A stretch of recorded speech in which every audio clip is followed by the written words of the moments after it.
Tignan niyo ang natira sa ginamos namin. Punong-puno to. Kaya pala masakit na pag umiihi. Pagkain ni Pacquiao yan eh. Ito? Ah, syempre kasi dito naman kasi Pacquiao eh. Tingnan mo, subukan mong pasapakay-pakyaw kung di mamasaka. Hindi, diretso ka na sa kabaong te. Dito lang ako hindi sanay. Bakit? Ngayon lang ako nakakita ng kinakain natin kanina pa may gumagapang dito. Dedeng, tatanungin kita. Kasi dahil yung kinain nila, yung ginamos namin mga Bisaya, ito talaga yung pinakatotoong ginamos. Sa Luzon kasi, bagoong, puro sabaw lang, di ba? Tatanungin kita, anong pakiramdam nakakain ka ng tunay na ginamos? Bata pa lang ako nakakakain ako nito kasi di ba yung lola ko taga sa inyo, Sambuanga. Ah, taga Sambuanga ka talaga? Hindi lang ako nakarating, hindi lang ako nakakarating pa ng Sambuanga. Ikaw, Ate Mitch, Ate Mitch, yun ba yun yung ginamos namin, no? Ngayon lang ako nakatikim, masarap. Sarap. So guys, kasi, Palaan Ano mo ako? kung bakit masarap. ah, Yung sa Bulacan kasi guys, yung ginamos doon, ang kung tawagin alubaybay. Tapos yung laman nun, malalaki siyang isda. Ah. So hindi mo na siya makakain, hindi kagaya nito, durog yung isda pangit niya. kasi Makakain. yun. Oo, kasi medyo, kumbaga, parang ano kainin kasi sobrang laki ng isda. Oo, Ito kasi talagang nakakain. totoo namin ginamos, guys. From Cebu, ginamos. Local foods daw. So guys, overwhelm lang ako kasi kumain sila ng saging. Tapos pamunutan nila yung ginamos. Ikaw, kuya. Kasi paubos na yung saging, nagulat ako eh. Kumakain pala kayo ng ganito kasi hindi ko kayo nakita kumain sa Luzon eh. Sa Bulacan. Masarap pala. Ano? Akala ko parang champurado tsaka tuyo. Ha, champurado. Di bagay. Kasi pinagyayamo nila sa akin kanina pagdating ko dito, kahapon daw, ganito daw kinakain nila, saging tapos ginamos. Nasasarapan doon sila, lalo si Kuya Adren. Sarap na sarap si Lalo ko Kuya. na dito si Kuya, kanina pinapak na to, naubos na isang. Ayan o, puno-puno yan. Tignan nyo ang natira sa ginamos namin. Punong-puno to. Kaya pala masakit na pag umiihi. Ikaw, Kuya. Sarap. Masarap. Natikman namin kanina. Puno nga ng saging kanina yan eh. Puno ng saging. Oo, puno-puno ng saging. Malinis ba Tapos yan, Kuya? kahapon saging din. Masarap. Masarap. O, diba? Pag-uwi nga ako sa Bulacan yan eh. Ikaw?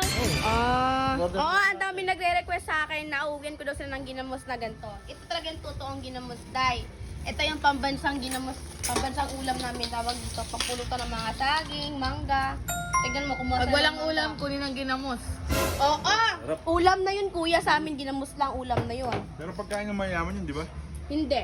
Pagkain ni Pacquiao yan eh. Ito? Ah, syempre, kasi dito naman kasi Pacquiao eh. Dito ba? Oo, kamote tsaka ginamos, saging tsaka ginamos. Oo, yan din, dyan din ako Ang nabubuhay. nagpatibay sa katawan ni Pacquiao, kamote. Kamote, Tsaka tsaka saging. ginamos. Tsaka saging. Oh. Kung gusto nyo tumibay yung katawan nyo, kumain kayo ng ganun. Tingnan mo, subukan mong pasapakay-pakyaw kung di mamasaka. Hindi, diretso ka na sa kabaong te. Tanggal lahat ng pustiso mo tayo. Ano? Tanggal mga pustiso mo. Diba, dalawa lang yan, malalahat yan. Pero legit masarap talaga. Ay, sarap. Sobrang sarap. Ayan. O, diba? Sabi ko sa inyo eh. Ano? Yung ginamos, ano niya yung bagoong? Ha? Ano nang ginamos yung bagoong? Kapatid. Kumbaga ito yung nanay. Hindi, Anak na pinsan yun. lang. Ha? Pinsan lang. Bakit? Yung alubaybay ang kapatid. Bakit? Ayun ang mas kamukha. Yung bagoong, pinsan lang siya. Ano ba yung pagkakaiba ng Bagoong alubaybay? kasi, yung alubaybay kasi yung sinasawsawan natin sa ano. Yung ano lang, sabaw lang. Yung bagong, yun yung may hipon. Alamang. Ay, oo nga pala. Tama. Bagoong si Tuyo. So, pinsan lang yung bagoong. Ang kapatid niya is alubaybay. Ang sarap, diba? Oo, diba? Sobra. Sobrang sarap. Sobrang sarap Sobrang sarap. Ano? Eh, kasi tatanungin ko kayo. Kasi first time yung makakain ng ibang putahe dito sa sa Visayas na ano, tawag, Visayas to, di ba? Eh, syempre, Bisaya ako eh. Yung mga pagkain na Bisaya. Kasi may nakakain sila dito na parang iba sa inyo eh. Yung mga ulam. Hindi lang ulang pati kanin, yung ano. Ah, oo, yun ang Ay, oo. Guys, yung tinutukoy nila, alam mo yung ano, dahon ng... Suso. Oh, dahon ng ano, Puso ba yan? dahon ng buko, dahon sa ng lubi. Kanang gitahi-tahi siya sa lubi, tapos nasa sulod ng ano, puso. Puso tawag sa amin doon. Sa Bisaya, puso tawag sa amin doon. Pero yung pinakadahon nun, galing yung sa buko sa may lubi. Oh. Yung buko naman sa amin, lubi yun. Alam mo sa akin, hindi na bago lahat ng mga pinapakain sa akin kasi ngayon lola ko nga. Saray si ate, saray si ate. Yung iba lang hindi. Ito hindi ito, sanay. Dito lang ako hindi sanay. Bakit? Ngayon lang ako nakakita ng kinakain natin kanina pa may gumagapang dito. Sa mangga lang yan. Galaw Uy, yan. hindi daw masama yung uod. Alam mo yung totoo, yung pagka kumain ka na ng uod, halimbawa sa mangga, sa mga prutas, kasi hindi na yung madumi. Nakakaganda ng boses. Kaya Kainin siguro mo nga. gumanda boss ko kasi kain. Kainin mo Kainin mo nga. nga. Ayoko! Buhay yan eh! Buhay yan eh! Uy, pero may masarap na uod yung mga nasa buko. Yung malalaki. Ay, malalaki. Oo. Parang hotdog, ano? Ano to kuya? Kinakain pa yun ng buhay. Yung, Buko yung... ay, yung puti. Ang tawag namin, oo, ang tawag sa amin doon is batol. Uok, ayun, uok. Oo, sa amin batol. Yung ano, yung uod na kulay puti doon nakakatira sa ilalim ng buko kapag mabulok yung buko. Sa patay na puno. O sa patay na puno. Ito, Pero di ko nakakain ng ganun. Ito, ang hindi ko pa nakakain yan yung pungko-pungko. Ano pungko-pungko? Ayan, pungko-pungko yan. Ang pungko, ganyan tara na. Yung ba yan? Ano ba ibig sabihin ng pungko? Sa amin, pungko, yan, nakaupo. Na yung yung pagkain na kapartner nung nung puso. Tapos parang piniprito lang nila. Ay, yung katulad nung kinain Ano? kagabi. Oo, yun. Yung parang siyang ano, parang ganyan style, pero Para iba. kakalat lang siya na kukuha ka lang. Tapos Diba? isasawsaw mo alam lang yung yun. kanin. Baka yun yung ano, best seller dito sa Cebu. Hindi Oh, ko yun. alam. Sa pinuntahan namin night market, ganun eh.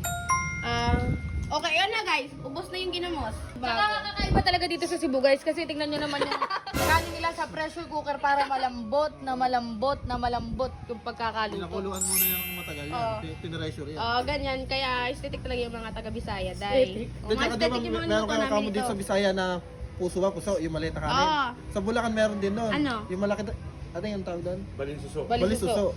Balinsuso. Balisuso, may Pagkain? kami. Pagkain, kanin? Kanin din Yung yun. kanin na nakalagay Malaki sa naman yun, malaki. Balinsuso. Sa amin, puso yun eh. Puso. Sabi, Yung sa kanila, buhok, dahon ng buko. Sa atin, dahon. Down na sa Daw lang sa akin. Ikaw ang nakakain ka ba ng ginamos? Oo, Sabi dati, pagka meron kang balisuso, ibig sabihin may handaan. Oo. Ay, ganon. Oo, ganon. Kasi ibig sabihin nun, para pagsabay-sabay mo na siyang lutuin. Grande. Pero ngayon, nawala na yung kultura na yun eh. Pero dati, lahat ng handaan may lahat ng ganun. handaan. Sa amin naman kapag may handaan, Tsaka yun lang. fiesta. Ano. Oh, fiesta, hindi mawala yun. Hindi naman talaga kayo totally nasasarapan sa ginamos, no? Wala nang ginamos, no? Wala nang natira. Di nga halata, di ba? Di mo konti Rap, na lang. no? Hindi pa kayo nakatikim ng tinatawag naming dayok. Ano yun? Dayok. Yung dayok na yan is yung laman ng isda na ginagawa siyang ganito. Pero ang tawag bagoong. Pero ito bagoong kasi isdang-isda siya. Yung dayok namin, it means yung lamang loob ng isda. Alam mo yung nakikita nyo na yung pagkamataba yung isda, may mga bilog-bilog siya na gano'n. Kumbaga parang itlog. Sabi, caviar. Ayun! Makasi si Pam, Ano? Caviar ba yun? Gabi naman, gabi. Dayok naman unta to. Social naman sa'yo, kuya. Ayun, yung pag gusto ko patikim sa inyo. Next time. Akala ko kilawin. Hindi siya kilawin. Hindi siya kilawin. Dayok siya tawag sa amin. Dahil. O, diba? Di halatang hindi ko ano. Okay, thanks you guys. Thank you. So yun dahil bago nyo muna tapusin ang video na to, may papakilala muna ako sa inyo na nalagi ko nilalaro kung saan dito ko kumikita ng extra income. Walang iba kundi ang Philaki. So lagi ko nilalaro sa Philaki dahil ay ang mines. Ang mines. Ganito lang siya.